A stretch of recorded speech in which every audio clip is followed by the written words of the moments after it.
it would help if I unmuted myself. We are not off to a good start. Welcome to the show, everybody. I'm so glad to have you here. This is Out of Time. I'm your host, Nash DeLorean. And you might be asking me, what is Out of Time? Well, here's the thing. You're not going to remember everything that comes on this show. And that's the point. Some of it will take you back in time a little bit, and some of it will be completely new to you, and that's okay. We're here to take a closer look at the ways that media, the media that we consumed, shaped us into the adults that we are today. So through it all, I hope we're just going to have a whole lot of fun. I'm really glad that you've joined me tonight. I'm glad that you've chosen to take this journey with me. My hope is that it takes us somewhere really special every single week. So I created this show because while I enjoy talking about my memories and thoughts on all the content I consumed as a kid, I realized that I was doing a whole lot of talking and not much listening. I really wanted to give a couple hours a week where I turn the mic around, I let somebody else do their thing, and I get to hear your stories just as much as I get to share mine. So with that being said, I think it's time for me to shut the hell up and introduce my first guest of all time ever, my good friend Sam. Sam, welcome to the show. Hey, everybody. Tell us a little bit about what generation you're from, and maybe, one or two things that you think being from that generation makes you different from the other ones. So I am 35. I don't mind sharing that, first of all. But yeah, so I think that being like on the cusp of like Gen X and like kind of in between, like I'm an older millennial. That makes me kind of in a weird spot because I kind of like came in with a lot of technology in my life. My dad was really like nerdy and into computers and synthesizers and stuff like that. So technology was like always a thing in my house. And but I was also like really involved in like crafty stuff. And my mom was very much like farmer kid. So I had like a lot of experiences that were from like two different worlds. Yeah. But yeah, I mean, I think that there's definitely like something to having had like a corded phone. These kids these days. Yeah, they don't know what a dial tone is. They don't get it. Shit used to be kind of rough. Yeah. Like we grew up a little rugged sometimes. But yeah, there's something to be said for all that, like living through technology changing so fast. And like as a small child, I learned some DOS. And then I just kind of continued being a giant nerd. Right. You're the Apple II generation. 100%. Right. We I think actually that was probably some of the first stuff that we ever talked about. Yeah, I'm pretty sure. Well, so let me ask you this. Let's kick right into it. What would you say are some of your like earliest memories of watching TV? Not necessarily what was on, but like, do you have any specific memories attached to watching TV when you were really little? Like, just to get you kind of in the headspace, I have, like memories of when I was at my grandma's and she would babysit me when I was probably 3 or 4, watching Sesame Street and those kind of things. Do you have that kind of stuff? Yeah, I definitely remember like on the weekends when my dad wasn't working, we still had a TV that was a piece of furniture, like the TV that has the big like wooden box all the way around it. That was in our living room, and he really liked watching NASCAR or any car racing. I grew up in California, and we were actually pretty close to a racetrack called Ascot, and it's no longer there. It doesn't exist anymore. But Ascot used to be a thing that we would go to and watch like shitty car races all the time. It was only like 20 minutes away from where we lived. But yeah, like I remember the news being on a lot. being a little kid and being around the TV, we weren't really watching like kid shows so much because I think that was probably before we had cable. It was just whatever the adults picked. It was it was the news. It was Sesame Street. It was PBS probably if it was pre-cable, but definitely. I watched so much stuff that like I think one of my sets of grandparents had cable, but I know the other ones never did. But I'm trying to think, one of my aunts had cable. You know, we didn't always have it, and it was like a thing that was another place. Right. You know? So I have memories of like the formative years of, you know, Cartoon Network or whatever, and then like we didn't actually have cable that whole time. So it's funny that, you know. Right. It's so funny the way that you're like, well, at so-and-so's house, we can have soda and and watch cartoons in the middle of the day when cartoons aren't on. So this is, again, we're in this zone that I was just talking about that we get into. We're like, yeah, we watched Sesame Street because we didn't have cable, and we're, you know, our Venn diagram is a circle in a lot of ways, and that's another reason why I picked you for the first one, is so that we can start with the circle and maybe expand out a little bit with folks who maybe don't overlap with my Venn diagram as much. So I actually want to start off, if you don't mind, and take a look at some of the stuff that we used to really enjoy when we were kids. Do you have a minute and we could do that maybe? I think so. Okay. Well, let's take a look. Let me flip over. Let's pull the old TV out here and see what we can find. You know, the first thing that comes to mind is probably Mr. Rogers when I think about things that I watched as a kid. Like, that was always. Yeah, I feel like I've seen like every episode of Mr. Rogers probably. Yeah. This pigment is yellow, so it's helping to make yellow crayon. The best crayon.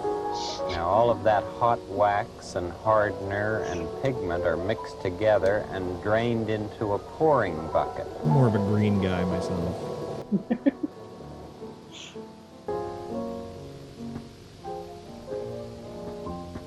I always appreciated the like jazzy soundtrack. Yeah. Handfuls of yellow crayon. And they kind of do sound effects, you know, like the drums and stuff.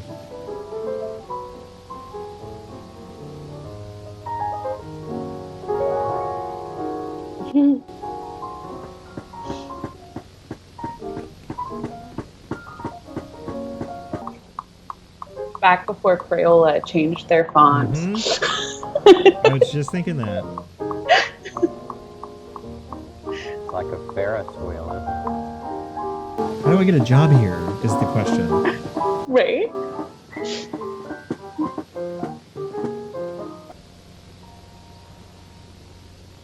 And then people take those boxes to the stores where other people come to buy them. Ain't that special? You mentioned Sesame Street too, and I have a clip from that I also love a lot. Another classic to me. I don't know. Maybe we'll see.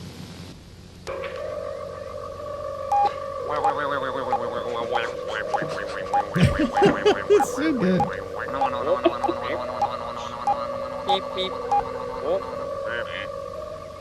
It's so funny watching these older episodes. Like, you realize that everybody sounds like Kermit. Mm-hmm. To some degree. Mm-hmm. They're like slightly different Kermit. Yeah, it's like all Jim Henson and Frank Oz. Nope.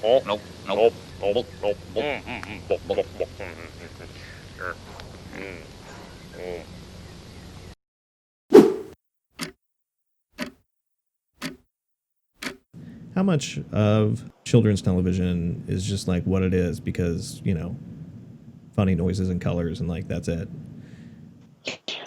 Yeah. I mean, like, there's so much out there that's kind of the same thing. And then, I mean, I think that Mr. Rogers kind of started a lot of that in the sense that, like, he had all of the little puppets and it was to make sure that people had a connection to different characters and got to learn about different personalities, even if he was voicing all of them. And they were all very, like, lovely and gentle and right. ideal. I think that it's interesting the way that puppets are I almost seem like the puppet type shows as more educational. Mm-hmm. And then we had like a lot of cartoons that may have been teaching us some things, but like they were definitely more funny and entertaining in a different way.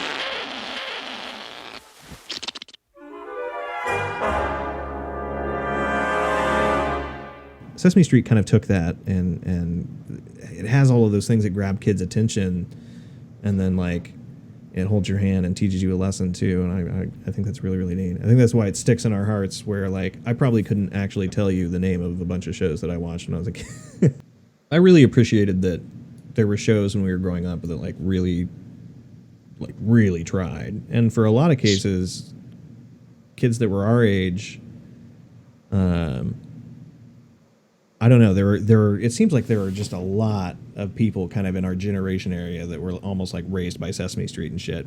Oh yeah, totally. Because, you know, and we grew up in a generation where the divorce rate was like at an all-time high, and, you know, there was a lot of dysfunction in the 80s and 90s. So it just is really, in my mind, such a cornerstone of that era.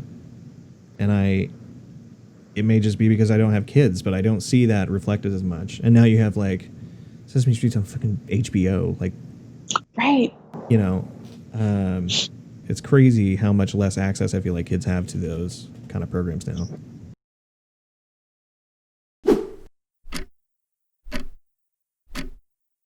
Let's move. I want to talk a little bit more, maybe later childhood.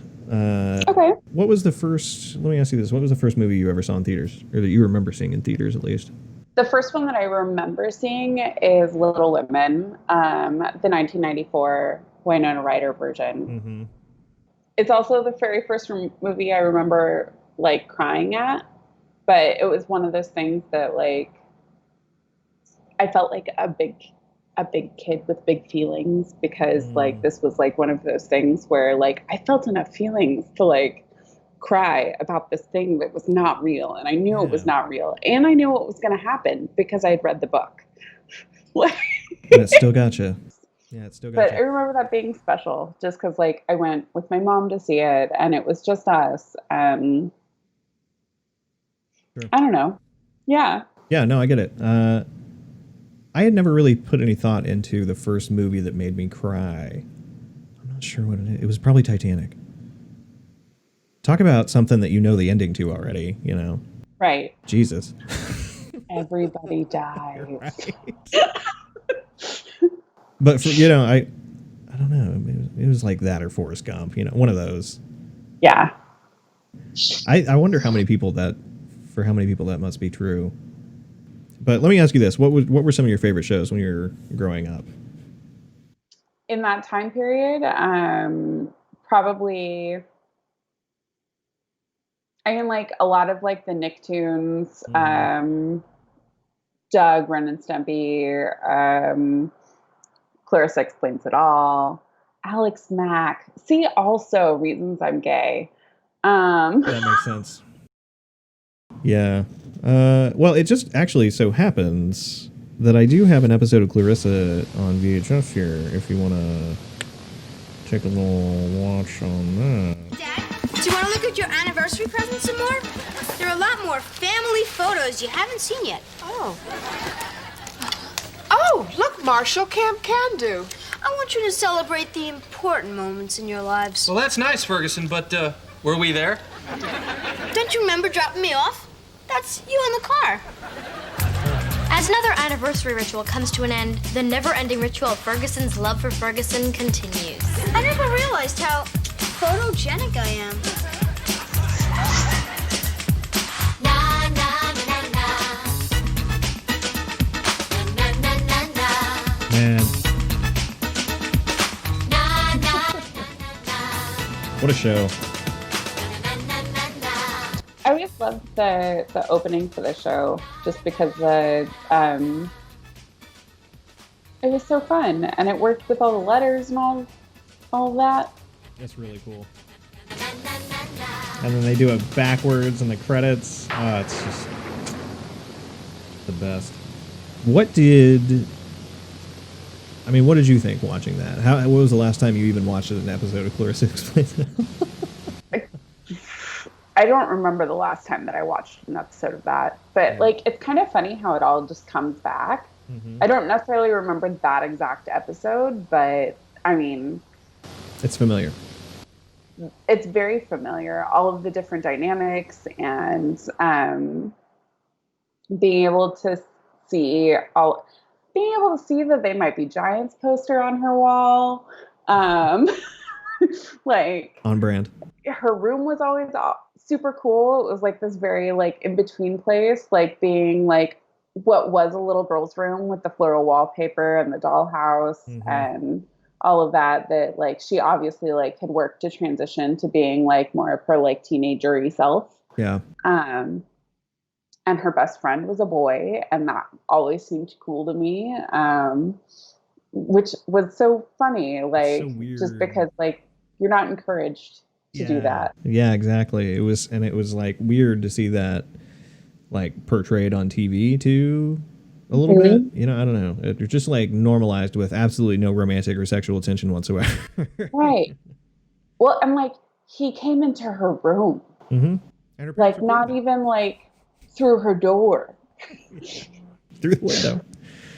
Yeah, it's really weird to like see that and look back on it and think about, you know, maybe like what that meant as a kid. Right. And one of the things that I talked about in the beginning, but that, you know, I really like, I would like to approach with this show is how those things kind of shaped you. And actually, my best friend growing up was a girl, and it was always super weird. And you have to wonder, like, was this kind of stuff, you know, was I able to feel comfortable doing that kind of thing because of the things that I grew up watching or grew up seeing, you know? Right. Having that example. You can't say for sure, but like, it's so weird to think about. No, totally. Like in junior high, the person I would have considered my best friend at that time was a guy named Josh, which is kind of funny. I've always collected Joshes. That's so funny. For some reason. Yeah. But yeah, and I used to spend the night at his house, and it was always really weird for my dad, but it was because of distance and stuff, and it took a while to get my mom like kind of on board, but it was because of how far away I lived, and they didn't want to drive back and forth and all of that. But and then freshman year of high school, we both came out to each other. It always happens that way.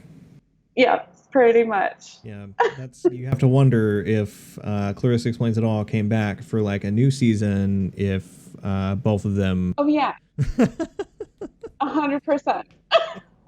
Yeah, she's definitely married to a woman now. Yeah. It's just, you know, it's all those little things that as they stack up, and you don't really consider it until you really start to reflect back on like the things that you consumed or whatever, and it's just interesting what ends up getting reflected in your life, whether it's intentional or not. I'm kind of fascinated by that, you know? Yeah. Back to the Disney thing. Obviously, we got to talk about the Haunted Mansion. I love the Haunted Mansion.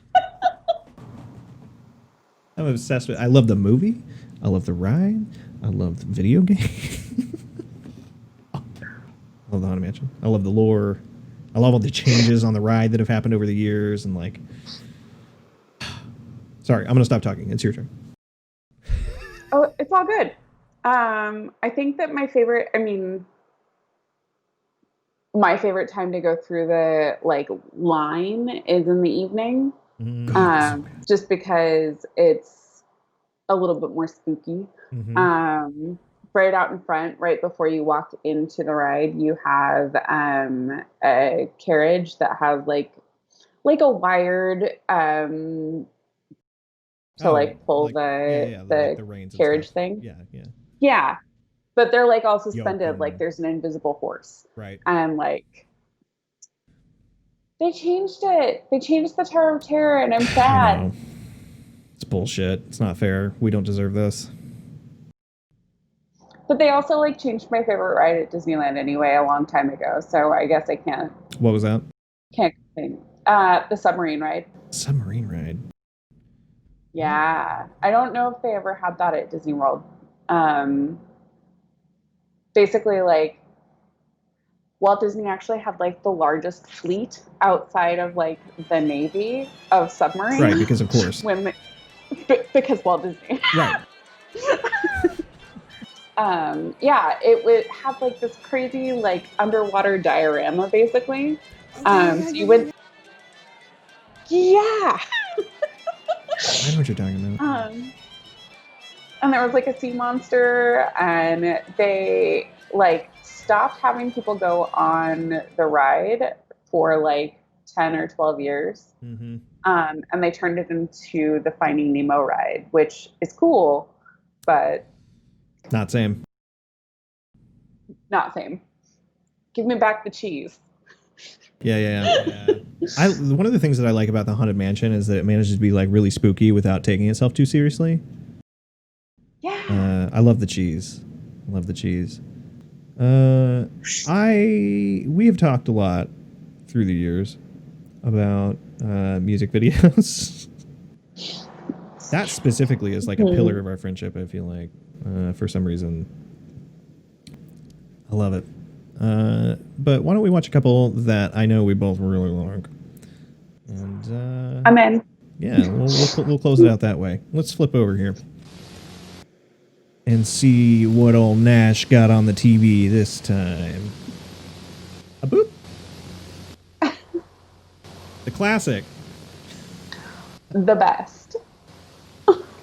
God, it is so good every time. I can watch this once a day, twice a day. It doesn't matter. I can watch it every minute of every day. It's so fucking good. It's a really solid song with a fantastic video. Exactly.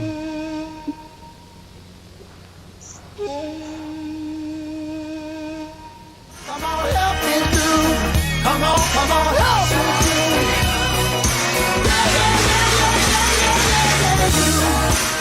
I've been feeding the river. I've been feeding the river. I want every piece of furniture in this entire music video. Yes.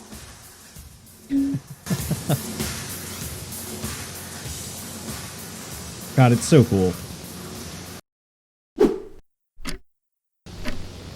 This is another all-time fave. Yes. Very good. It's very good. Again, remember when music videos were like interesting and creative? Uh-huh. For real.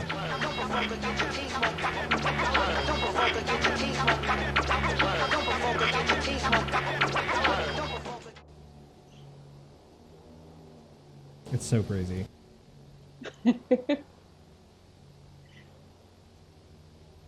I'd be tired too. I don't know why, but it seems like no matter how many times I watch that video, that like surprise of it being Christopher Walken never goes away. It could have been anybody dancing to that song and it would have been like interesting, but it's so much better that it's him. I know. God. It's so good. It's like so good. Man. So, was MTV on a lot when you were growing up? What was the situation with that? So MTV was definitely like on in the early years when we had cable at home, like pre-divorce. Mm-hmm. But I think a lot of that had to do with like my dad being a giant kid and being a musician, and we were just always watching. I feel like we were always watching MTV. Hell yeah. So I remember a lot of the early videos. I remember like MTV being an important thing in our house. our babysitter Christina would come over, and she'd be watching. She was like, I don't know, like probably like 15. And she was definitely like watching like the late night MTV stuff, like when they started having like the more adult cartoons, like Celebrity not that Deathmatch. Speed Racer was, but like Aeon Flux and the Max. Yeah. And those were always like super cool, and it felt very cool to be able to like stay up late and watch those. I have a similar memory with my brother, like feeling pretty cool. Yeah. And then in like junior high, when like TRL was like a big deal, like we definitely watched those and like Singled Out and all of that stuff. That was the beginning of the end of MTV. I know. But yeah. R.I.P. Right? Yeah, I have similar memory with my brother of being like really cool to stay up late and watch. It's just one of those things that gets stuck in your brain, you know?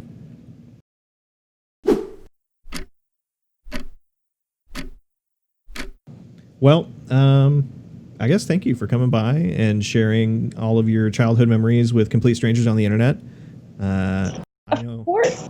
I know. I appreciate you being my guinea pig and my very first test subject or interviewee or whatever you want to call yourself. I had a lot of fun. I'm really glad that you came. I appreciate it. I really enjoyed doing this, and I'm looking forward to making that Venn diagram over time. It's I'm really excited to get to a point where maybe I'm talking with people who like there's no overlap, you know?